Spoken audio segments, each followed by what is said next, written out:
I'm back again, David Drapella. Thank you all the people on the Philippines for listening last time. I dedicated that to you guys and girls over there. I look forward to seeing y'all soon again in my life. Now, we talked about centralization last time, and I explained to you what that meant. That meant that some entity controlled your life.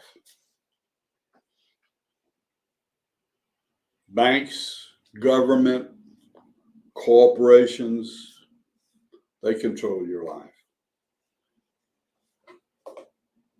What do we do about this? What if we don't want our lives controlled? What if we want to be free? Of course, the question is, what is free? And this is something that I could ask 20 people and get 20 different answers to, you know.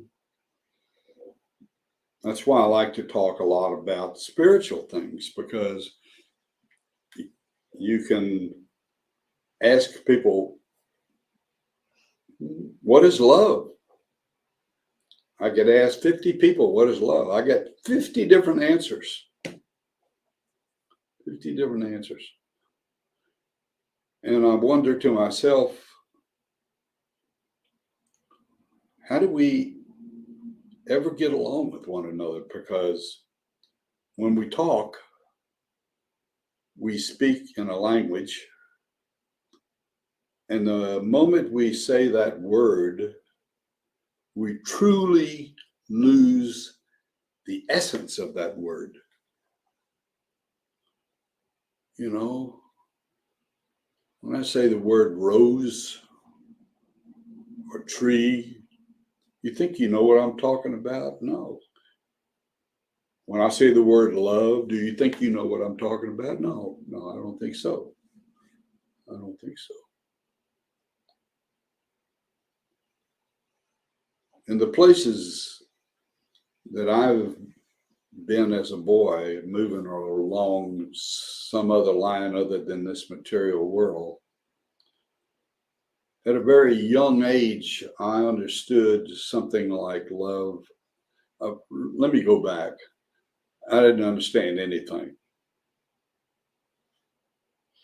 But when I learned what love was taught to me, I knew that it was not right. No one could define the word love for me. It was already definable. It was undefinable since I was a little boy. You can't define the word love.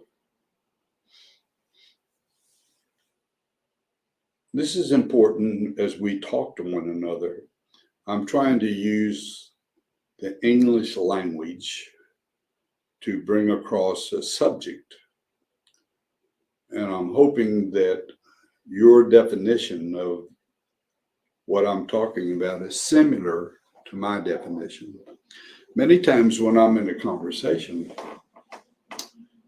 I stop the conversation and I ask that person, would you mind defining that word? You told me he was your friend. Would you mind defining the word friend for me? Wow, I get so many different answers. What is a friend? Of course, I've written many things on this, looking at it from a perception from outside what we call the earth world. It's this whole different thing.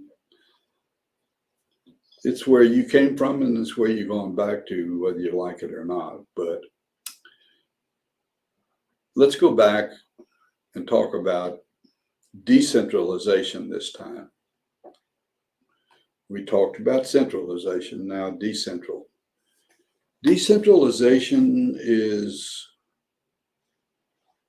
where we, the people, I control my life. I control my money. The bank doesn't have it. There won't be any banks. You can't imagine living in a world that doesn't have any banks. Why? Because that's what you grew up with. You're brainwashed into that. That's what you're educated in. You know.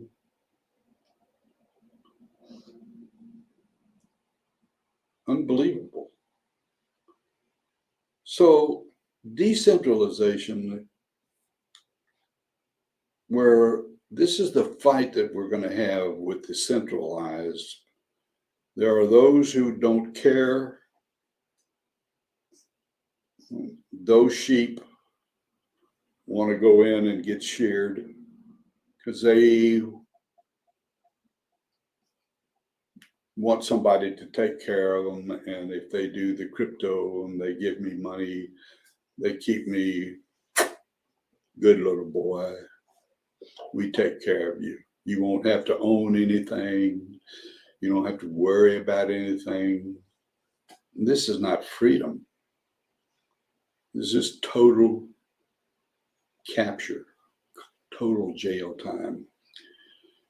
In a decentralized world in the future, we will use blockchain technology to do away with banks. We won't have to have a bank. We're coming into a different world. We will have money, but we will be in control of our money, not somebody else. And this is going to be a big fight between the centralized people, the governments who want to, I use the government, it doesn't have to be the government, the entity. It could be Amazon, it could be Google. If you think Google and Amazon don't control a bunch of your life today, man, you need to go back to bed because you haven't woken up. Google probably knows more about you than you know about your own self. That's a wonderful thought to have. So decentralization is getting away from this. We're in Web 2 right now is what we call it. We are working on Web 3. Web 3 will be blockchain technology. We won't have Googles who trace everything we do and put it in a computer and learn who we are. How many times do you go on and look at an advertising and 5 minutes later you're on the computer and an advertising shows up for something that you were looking at? These people know more about you than you know about yourself. They know about your habits because we all have patterns in our life. And all you have to do is learn the pattern and you know everything about that person just about, you know. So decentralization is taking that power away from those people. The Web 3 will take a lot of the power away from Google because we will use blockchain technology to decentralize ourselves so they cannot get our data about where we go, who we go with, what time we go to bed, what did we listen to, what kind of clothes do we like. Once again, decentralization will give us freedom, or some freedom. I hate to use the word freedom because, like I say with words, what is freedom? 10 different people, 10 different thought process on what freedom really is, okay? So how can we protect ourselves? Those of us who want to be free, of course, you know, what would happen if the governments that we have who control us, just a thought process, what if all of us said all of a sudden, I don't think I'm going to file my taxes this year.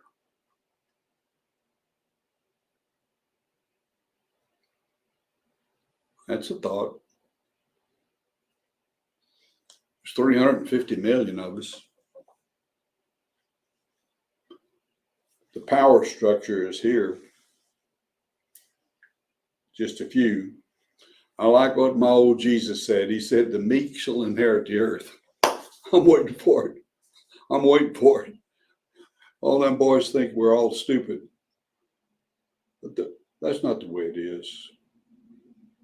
I think we have a lot more intuitive sense than these corporations and these people give us credit for. So, study about decentralization.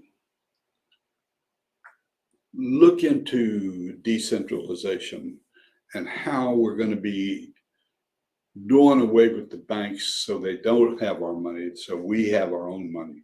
What's money going to look like? I don't know what it's going to look like, but it's not going to look like what we have today. I have a video up that I did about 3 or 4 years ago. I think it's called The New World. And you can go on and look at that. And the voice that directs me inside has given me a view of what the future is and how it's going to be. The problem is time doesn't exist in the other world. Time only exists on Earth. And so when is it going to happen? Nobody knows that because there is no time. At the time that I was young, 30 years old, I told in one of my videos that I took $1,000 that I borrowed off of my life insurance program, and I made $1.5 million in silver. I had everything figured out.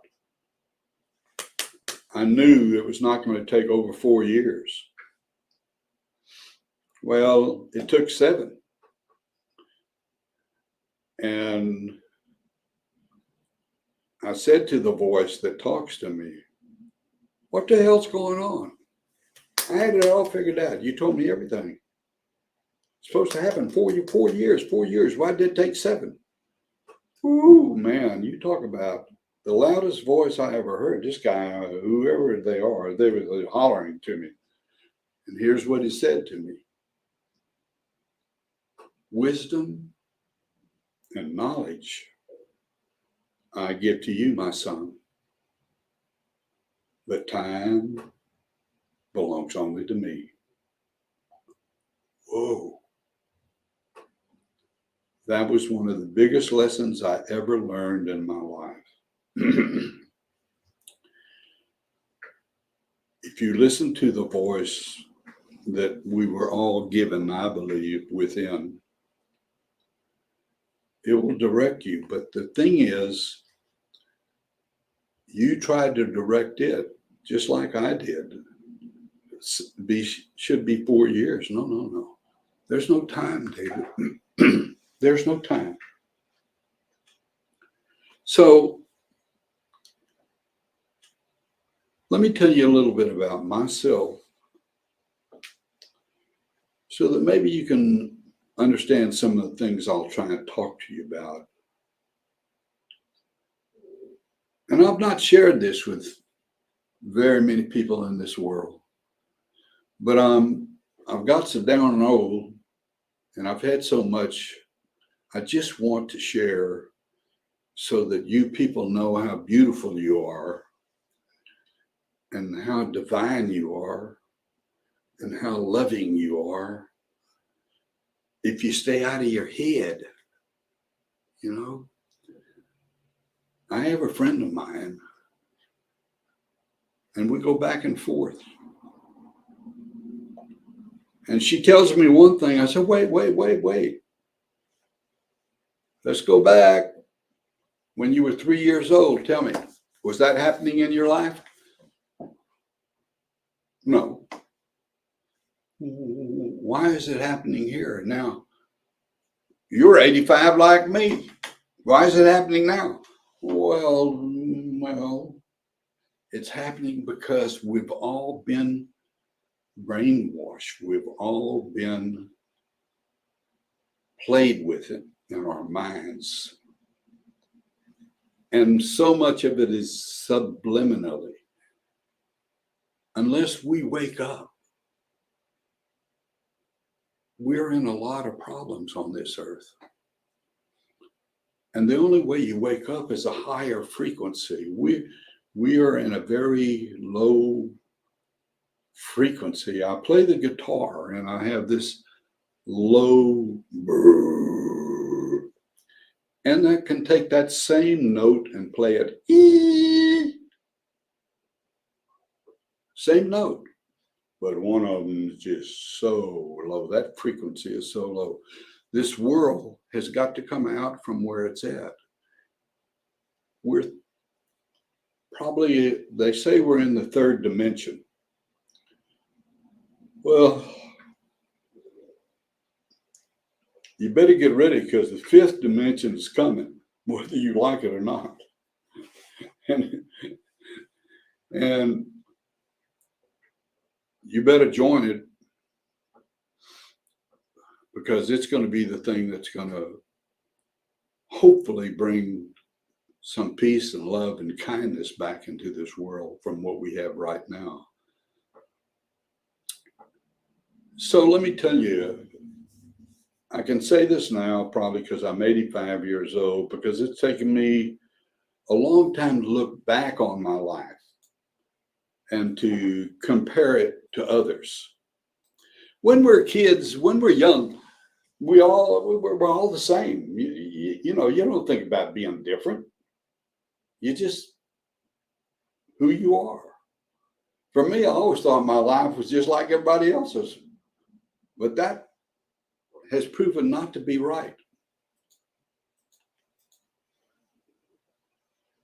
First, I never had a job in my life, except I was in the Navy for 4 years. I've always worked for myself, starting at probably about age 7 or 8.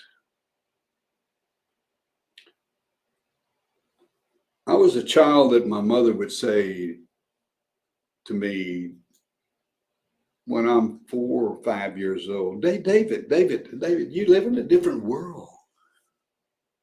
And every once in a while you come back and I'm always happy to see you.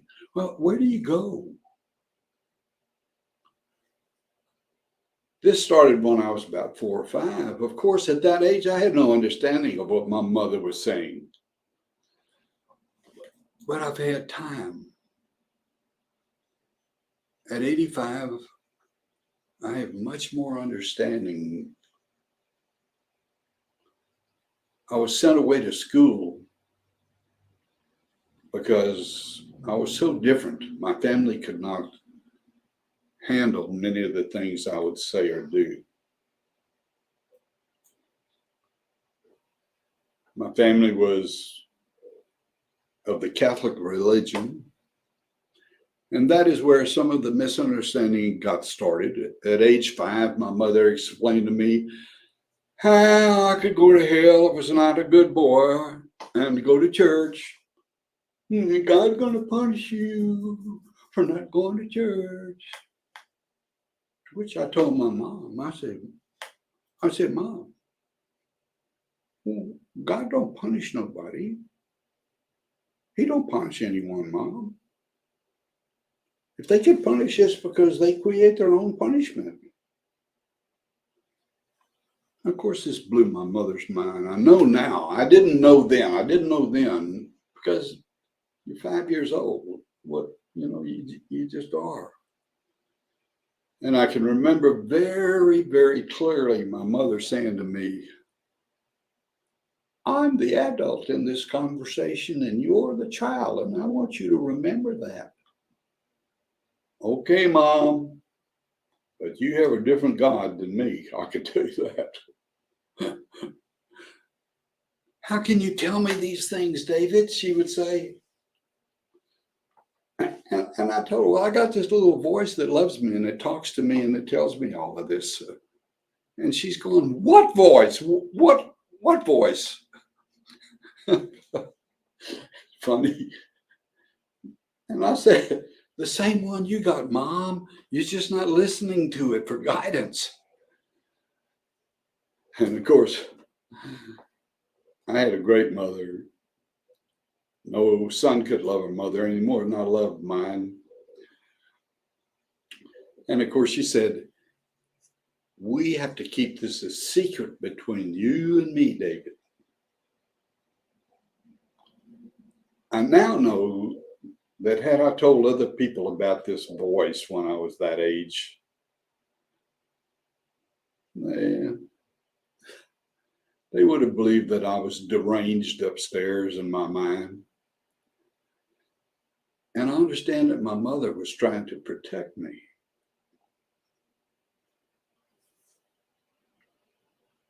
Once again, at 5, I had no idea why we had to keep this secret between us, you know? And I tell my mother, well, we can talk about it. We can talk about the voice inside. So I don't want to talk about it. I don't want to talk about it. And you don't need to talk about it with anyone. So from that,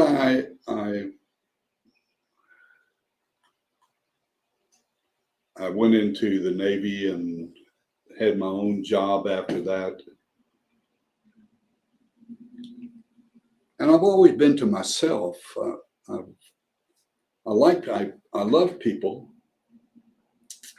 but I've always been to myself. I've always thought myself. I've always had this inside intuition, is what some people call it. I call it the voice inside. Stay tuned, and we'll hear some more about the voice inside. You might be listening. Bye.